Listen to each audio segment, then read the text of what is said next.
Hello, friends. How's it going? How's everyone's Saturday? Yeah, it's Saturday. I don't remember what day of the week it is anymore. Let me know if there's any audio issues, video issues, any issues in general.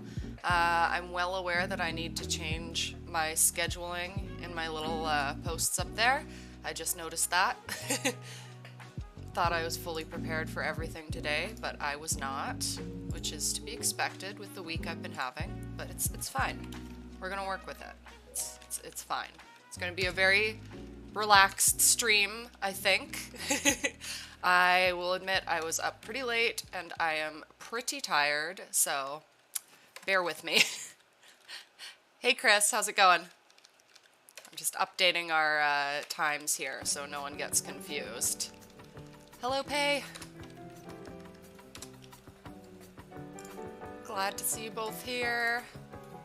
Just gonna update our second thing here. Hopefully I don't mess it up any further. All good tech-wise, good to know. Brain-wise, maybe not so much. But I am here. I'm doing the thing. And for that, I am very proud of myself. So today I was thinking, unless people are opposed to it, that I might do a couple readings between sprints, because I know we usually talk a little bit, but as, well, both of you who are talking here know, I launched my book, and so I've got a few selections already put aside, and they are the same ones that I read at the launch, but I actually decided not to post the footage from the launch on my channel.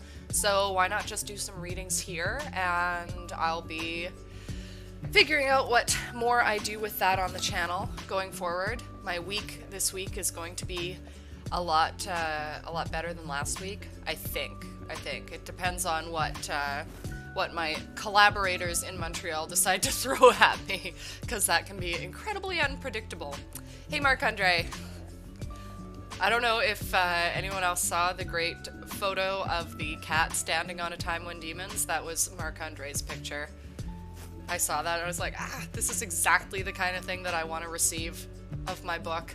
So if you have pictures of your cat with my book, please do send, because I love it. I'm just going to reset our timer, because I'm sure it is already set for half an hour, which is our last sprint, not the ones we're going to start with. So 15 minutes, all good there. All right, I think we're actually all set. So of everyone here, I think there's 2 of us who are participating in camp.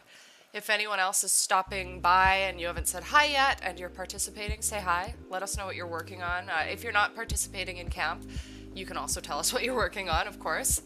I am trying to get in 1,000, well, no, not today, because I have to catch up on yesterday. So I have 2,000 words to do today, which should be manageable in this time period, I think. Again, brain, not so good right now, but we'll see how it goes. Also, I've left my door open today because we have a cat here who's running around and sort of getting the lay of the land, and I don't want to lock him out, so you might see Aloes jump up in the screen at some point. He did make a little cameo in the video I put out this morning. Oh, the book's gonna arrive today. Awesome. Yes, please do take a photo with nothing.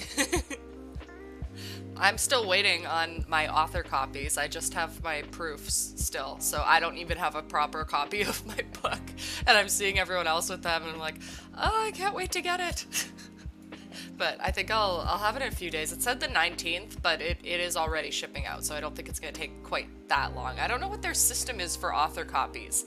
Like, I have Prime and everything, so I don't know why I get the short end of the stick in this situation.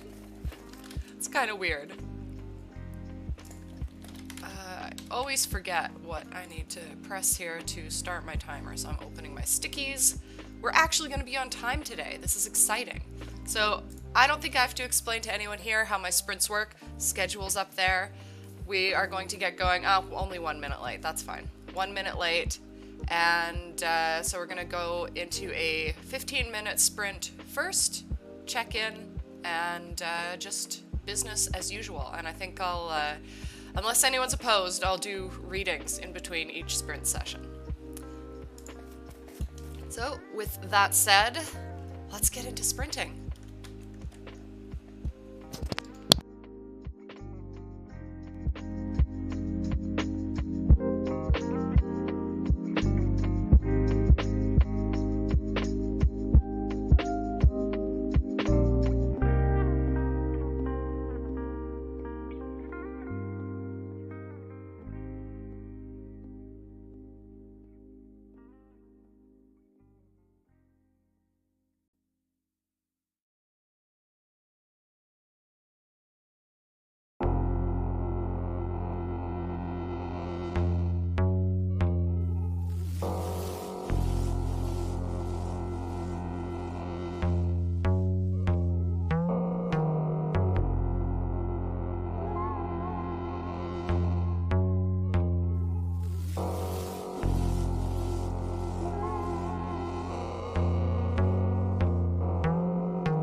down. I only got 118 words in. I paused to see if I could find different excerpts, just because I think everyone here was at the launch, so I thought it would be more fun to pick different excerpts. But I found a couple. I don't know how good they are. It's always hard to choose. Yeah, it's difficult, but I've got a couple new ones. Chris, you say you watched Elvis a couple of times in the past 2 weeks. I want to see that one. That it looks interesting. I'd like to check it out. Maybe I'll watch it tonight. I'm planning to relax after this. I have a 15-minute business call, I think, and then I'm doing nothing. Nothing. Serves up, but yeah, so you say it serves up an element of business and marketing. Okay, I always like creative stuff combined with business and marketing. You kind of need those things together. What sort of word count did everyone else get? Were you as lame as me? Also, this energy drink, it's called Rainbow Unicorn. I had to have it. I saw the name, I was like, well, it's Rainbow Unicorn, and it's pink and blue, and that's how you should choose drinks, right? I think that's right. Alright, where is my excerpt here? So I have one that's a bit longer, so I don't think I'm going to jump into that one right away because we are just getting our writing going here. So I have this other little one that's mostly just a conversation, and it's 1 page long. So this takes place in Eris's living room. She's sitting there and she's just having a conversation with her mom. And it just sort of shows her frustrations with her and how their heads are in very different places.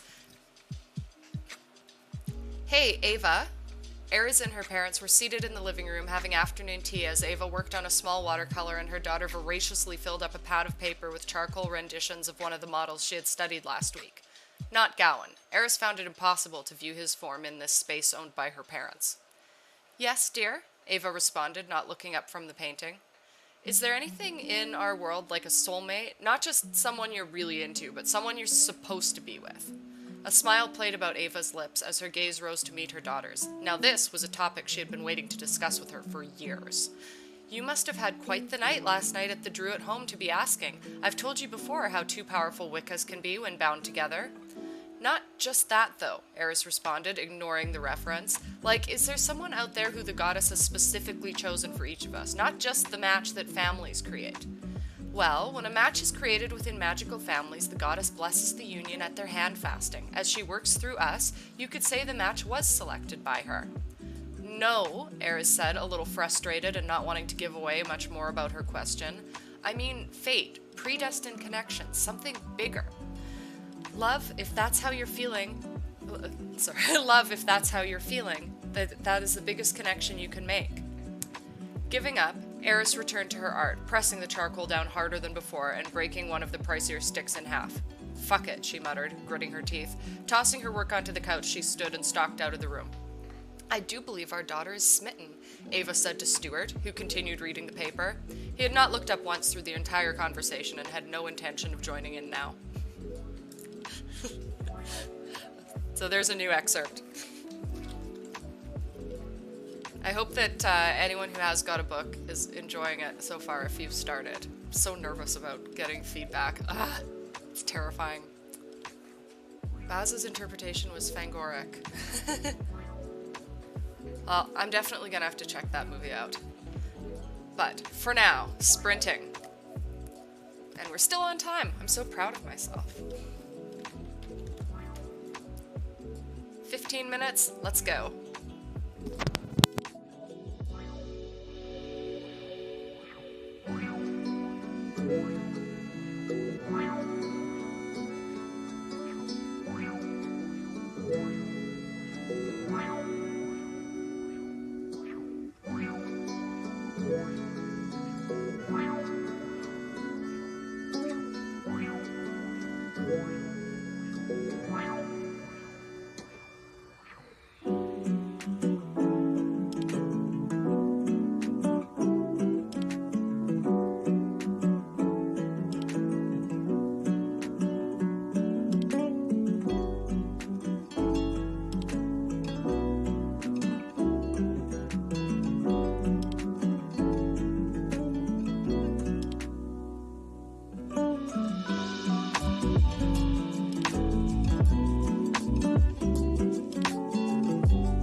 Come to me, please. Take me there.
time's up if you've been writing.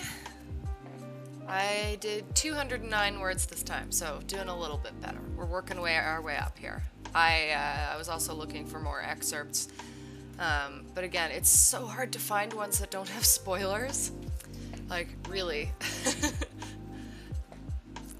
So I still have a fair amount to go for the day, but I think I'll be able to get my word count in. Chris, you were saying how much of love is a random chemical reaction and how much the imagination filling in the blank of the emptiness of existence, or else preordained. It's here in this biblical prophecy. Well, in my book, there's a lot at play, and part of it is kind of a DNA thing, which you'll find out near the end of the book. Working on a carrying case. Ooh. Is it a steampunk carrying case, I'm assuming? You'll have to show me. So, I have a longer excerpt here.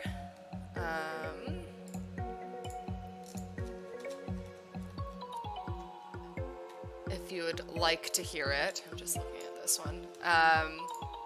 It'll take a little bit more time, and hopefully I can do justice to the people talking in it, because it's hard to read dialogue, honestly.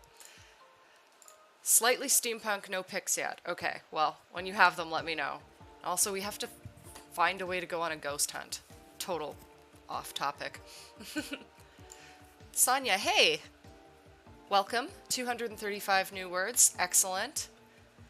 So since we do have some people here who are not part of the launch, I might read one or two excerpts that I did read before. My sort of go-to. So let's just do this longer one first, though, and see how it goes.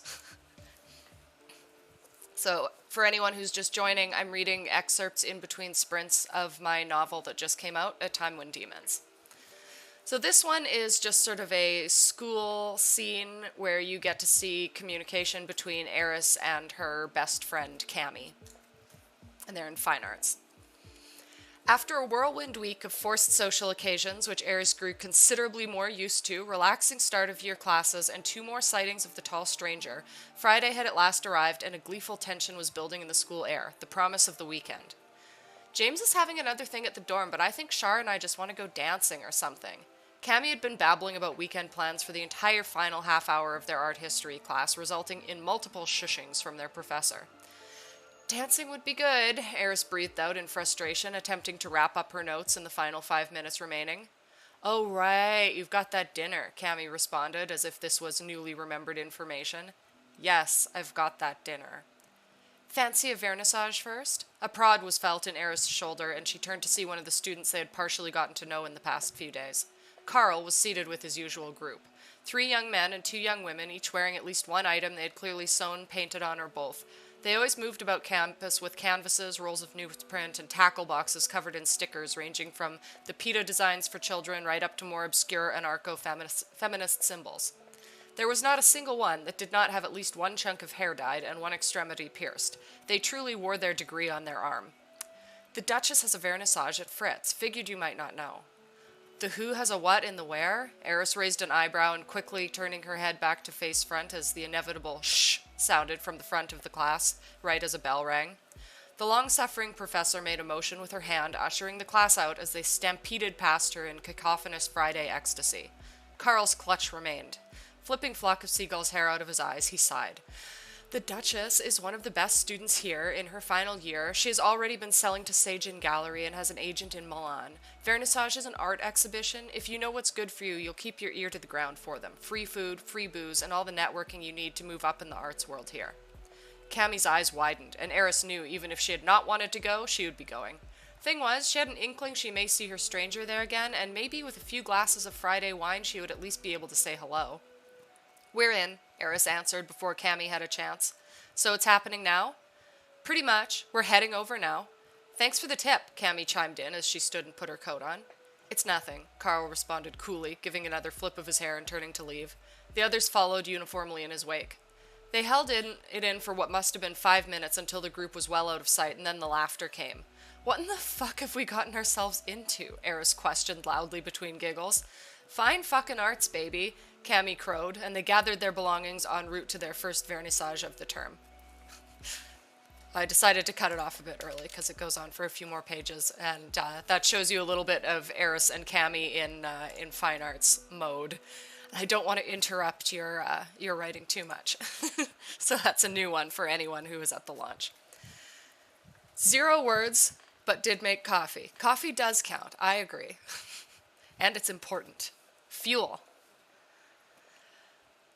All right, and we are going into our third sprint.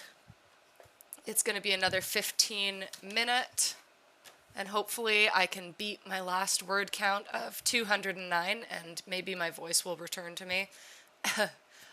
I went to a backyard comedy show last night, and there was way too much talking, but it was very, very fun, and now my voice is trying to betray me. It's like, you need to take a break. Take a break, and I will soon. Okay, so let us head into our next 15 minutes.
Third sprint down.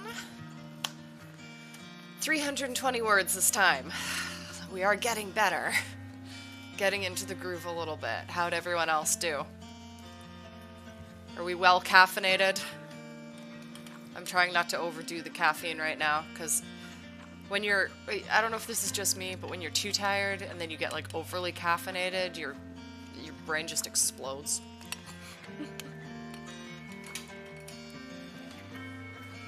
Welcome to anyone new who has joined us. I think there's about 6 of you. My counter is not always correct. If you haven't said hi, feel free to say hi. We do not bite.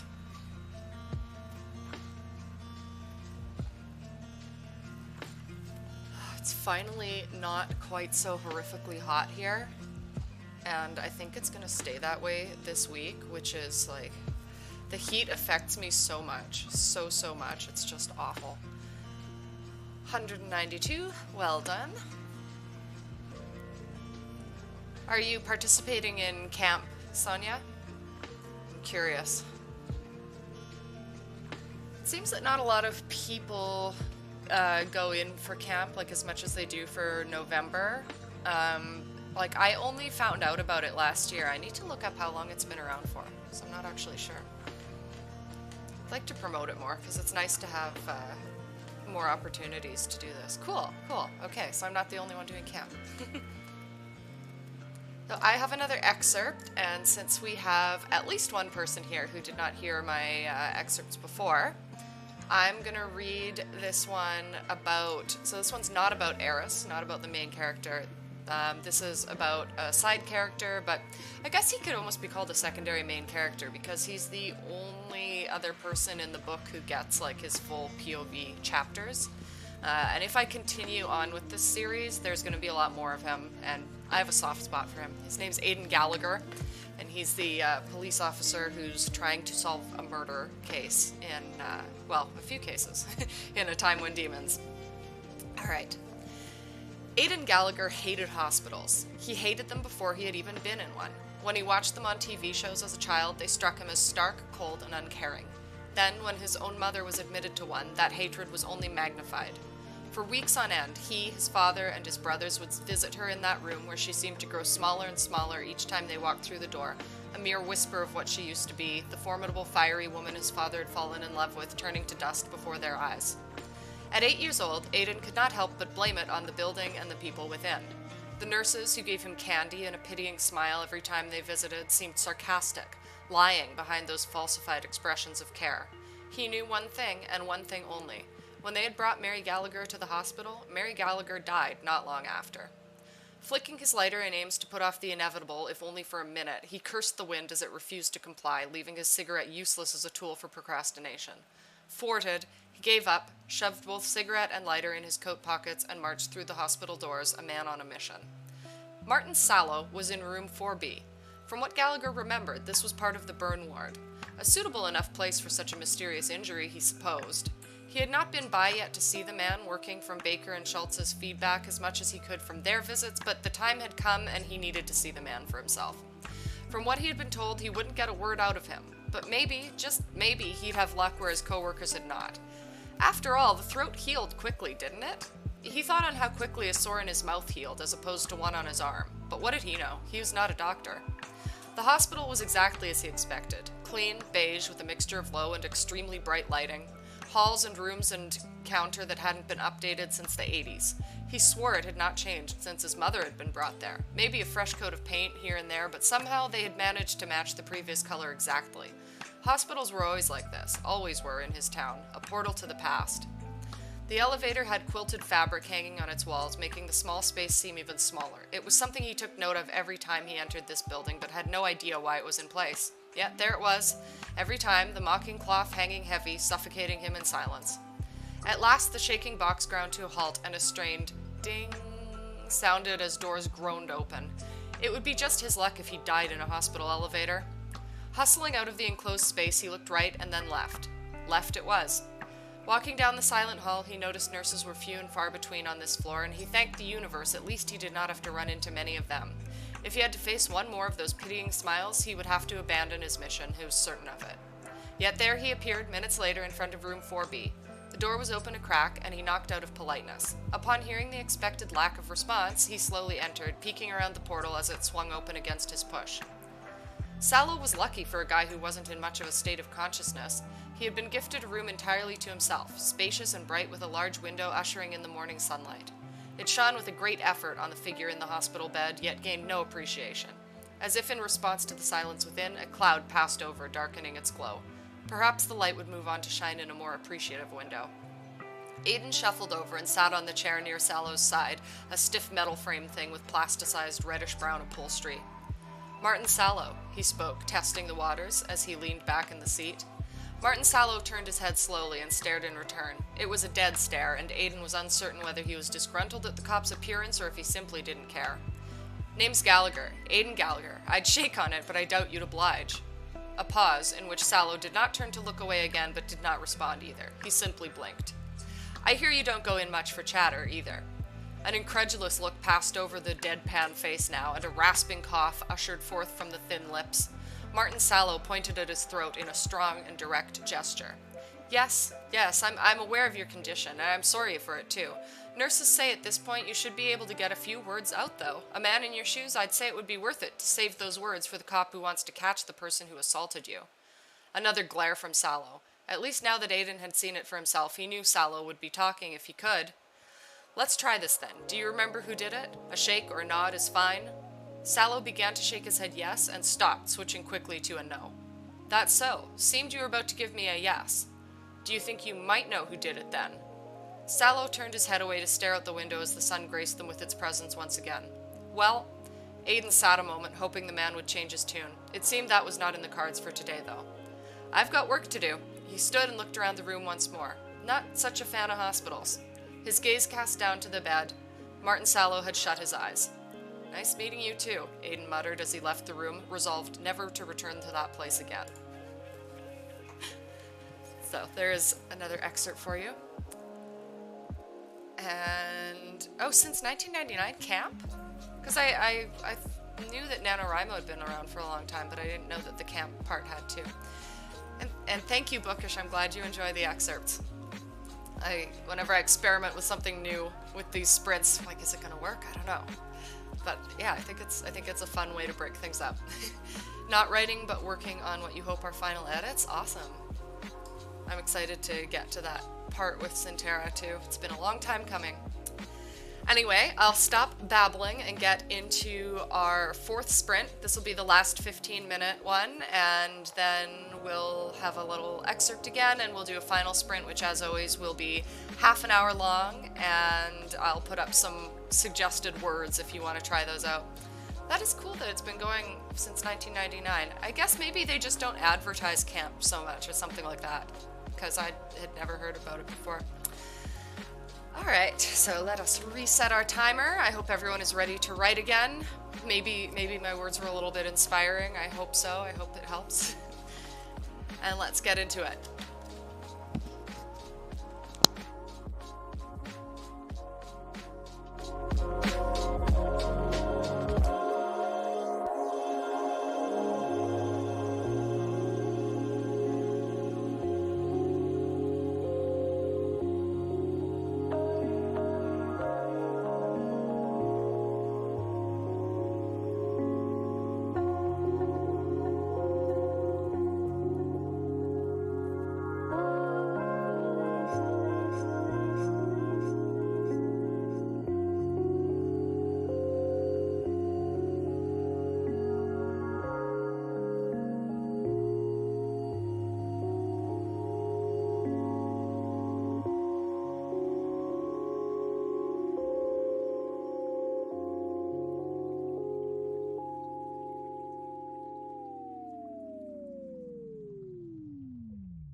is our final 15-minute sprint.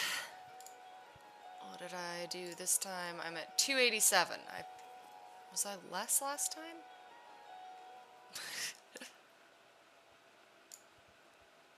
Yeah, last time I did 320. Oh well. Oh well. Still doing okay. I got caught up looking up methods of medieval torture, as one does. How's everyone else doing now?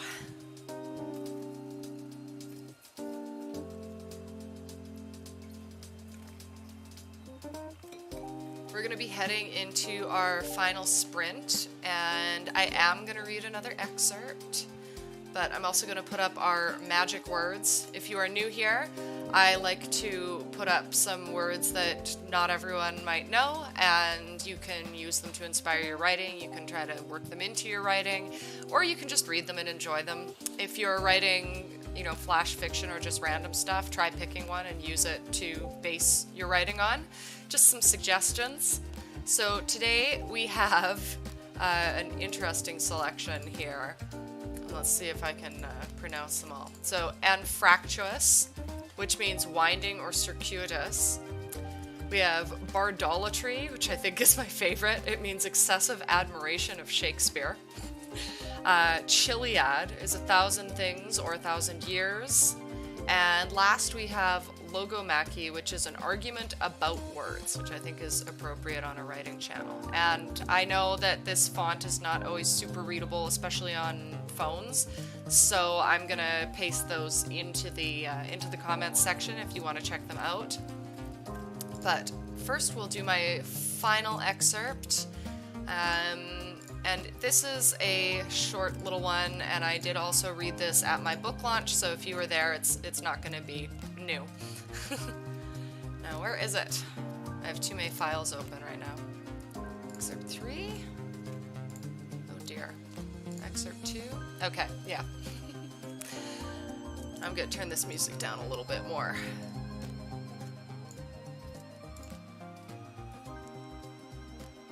The only thing you hate doing more than your own edits is making edits suggested by the person I get to edit.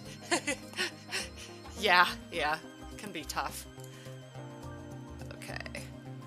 So this excerpt is a small one. It's little, and it takes place in a location called The Dreaming. And I have this concept in a time when demons where oh yeah, I need a nap after this. So The Dreaming is basically where you go when you're asleep, but it's also where you go when you die. So non-Wiccas, like humans, they don't really have any control over it. They don't understand it. They don't know that that's the same place. And when they pass away, they will go there, and they won't really have much control over it, just like being in an eternal dream, and they might learn as time goes by. Whereas Wiccas have control over their dreaming all the time. They can visit other people's dreamings, and they spend their lives sort of practicing for the afterlife and being able to manage their dreaming within that. So this is where Eris is in this segment. She doesn't always, since she's young, like she can't outright control her dreaming. So she still has dreams the way people normally would, but they're usually a little more, they hint at more than normal dreams. They're a little bit like prophet-y and stuff like that. So, as the cobblestones click audibly beneath my feet, I curse Wick for swearing by that Kettering man's work. A nice shoe indeed, but silent? Surely not. Luckily, the women I plan to visit do not frequent silent streets. Upon my return to Wick's shop, he will have one more chance to recommend a more appropriate choice. After all, fashion is not my highest priority, rather, function is. I freeze and shake my head about, hair tumbling over my face as if freshly grown in length. What had I just been thinking? These thoughts weren't my own. Looking about, I see cramped streets surrounded by rickety tall stone buildings, built as if cobbled together with staples and tape, not proper building material. I don't think I've been here before, so why would my dreaming show it to me? Looking down, I'm dressed in a man's shirt and pants, covered with a long overcoat, heavily vintage. As if on cue, it evaporates from me, revealing garments I'm more accustomed to. But just as a sense of calm starts to fill my mind, the familiar returning, the streets are flooded with blood that rises and rises, bubbling up all around me. It reaches my chin and I flounder in it, unable to keep my head above. The thick substance pulls at me like quicksand, covering my mouth as I sputter, trying to scream. Nothing comes out. As my head slips below the surface, the last thing I see is the reflection of the full moon on the glassy crimson surface. And I'm lying on a grassy bank, eyes opening slowly in reaction to the blazing sun. Around me are artists in Victorian dress set up with easels painting the lunch hour view. Looking down, I see I am dressed much the same, except my lacy gown is spattered with red. No one seems to notice as I stand and walk among the other students, arriving at last at my own easel. I reach for my brush, and as I hold it over the canvas, ready to make the first mark, a hand is placed over my own. I turn around. A man I've never seen before, yet somehow his aura is familiar. While he grins at me with a wicked face, I feel nothing but calm. His grip tightens on my hand as his other settles on my waist, spinning me around, and we are dancing in the stone streets, blood spattered on his face, on my dress, my fingers dipped in it, but I can't take my eyes away from his, as they turn from blue to brown, a deep brown, Gowan's eyes. That's the final excerpt before we go into our final sprint. And, oh, thank you, Marc-Andre. I'm glad you liked the concept. It was sort of the thing that started the whole idea for this book, and I don't explore it a lot in the book. I do a little, but there's a lot more that I could get into with this world, so hopefully people like the book, because then I'll write more. So I'm going to update our timer here so that we have the proper time and we don't just go into another 15 minutes. We'll do 30.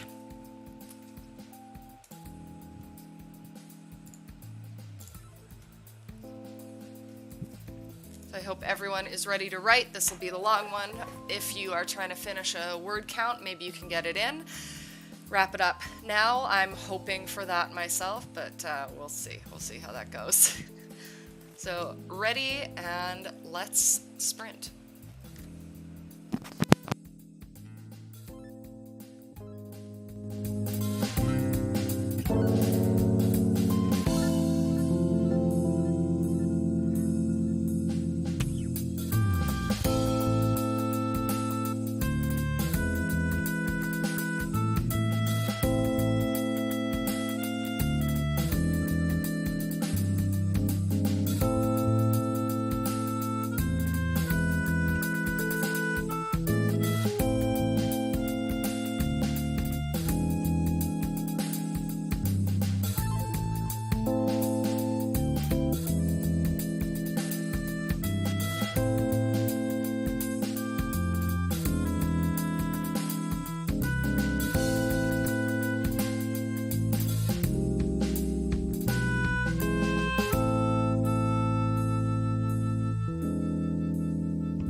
You have reached the voicemail box of Kino.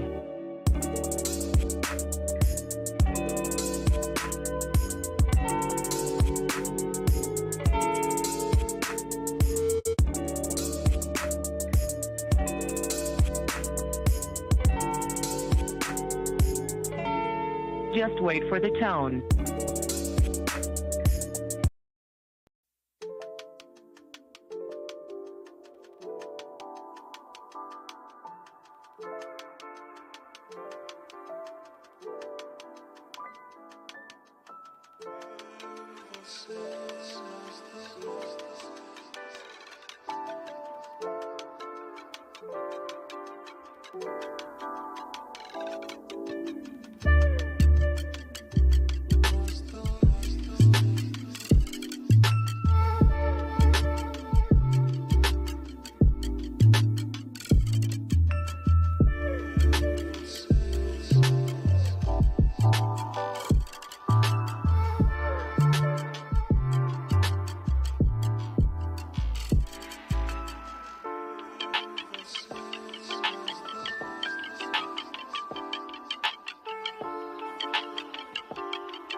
No,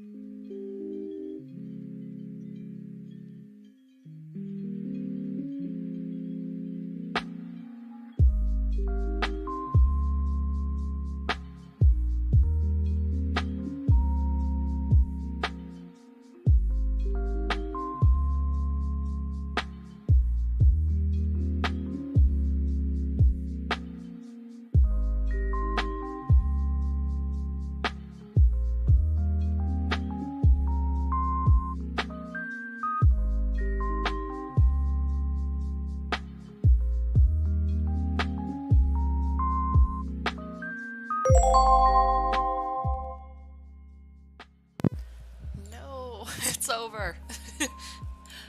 I was really getting into it. I'm probably going to keep writing after these sprints for a little bit. Well, after my meeting. How did everyone else do? That half-hour one is usually quite good to really get into what you're doing. My word count for the last sprint was 513. Well, maybe I don't need to keep writing. Okay, no, I do. I'm at 1,449 for the day, so I've got like just over 500 to go, which shouldn't be too difficult to manage. But yeah, I always want to keep going. That's been how it has been for this first week of Camp Rimo. That I'll get writing and then I just want to keep going. But I've been cutting myself off because I always heard that it is best to cut yourself off when you sort of know what you're about to do next and you're excited, because then it'll be easier for you to get started next session. And I find that that is true. It's annoying to do that, but it does help. So highly recommend. 475 words, and you found a way to use the 4 words. Oh, awesome. You should tell us if you want to share, if you don't mind sharing. You used all 4 of them. Awesome.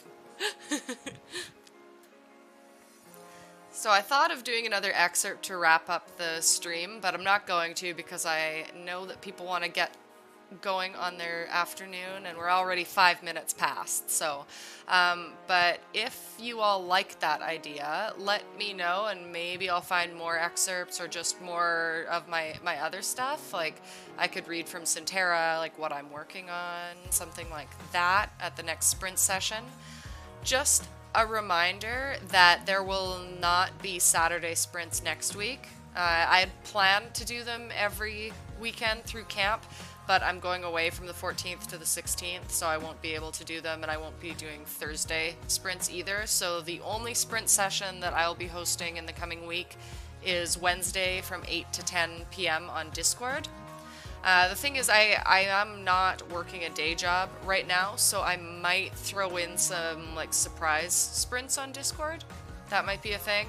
But yeah, for YouTube, the next sprint session is going to be on the 23rd.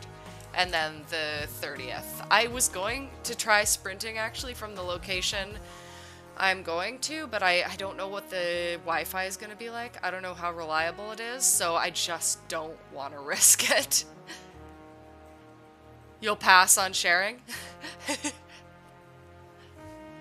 That's fine, but I'm glad that you were able to use the words though. I like hearing that. I remember when I used all the words in a NaNoWriMo sprint from last Nano in November, because I got this idea from our ML Scarlett, and she did that, and I used them all in my writing, but they wound up really standing out just because it was in this segment that was very like simplified. So there were these like big words in there. I'm like, I'm gonna edit those out and change it, but it was still fun, and it's always good to give yourself a bit of a brain teaser. So I guess that's that.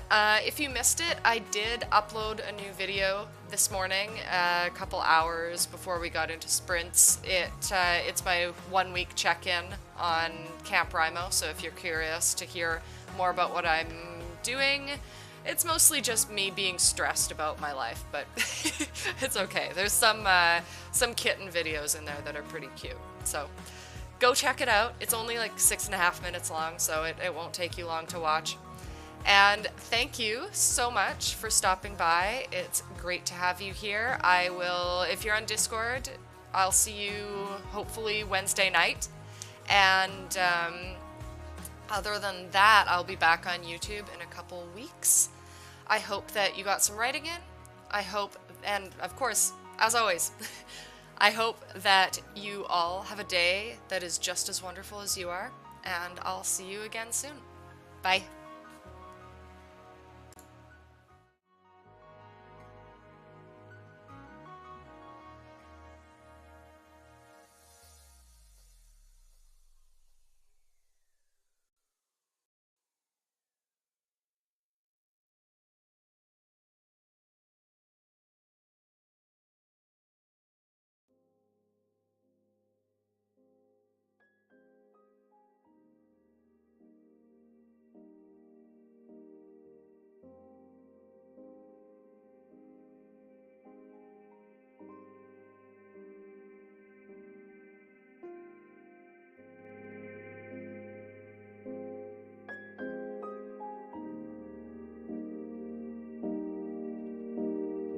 Look, you and me on the Charles River.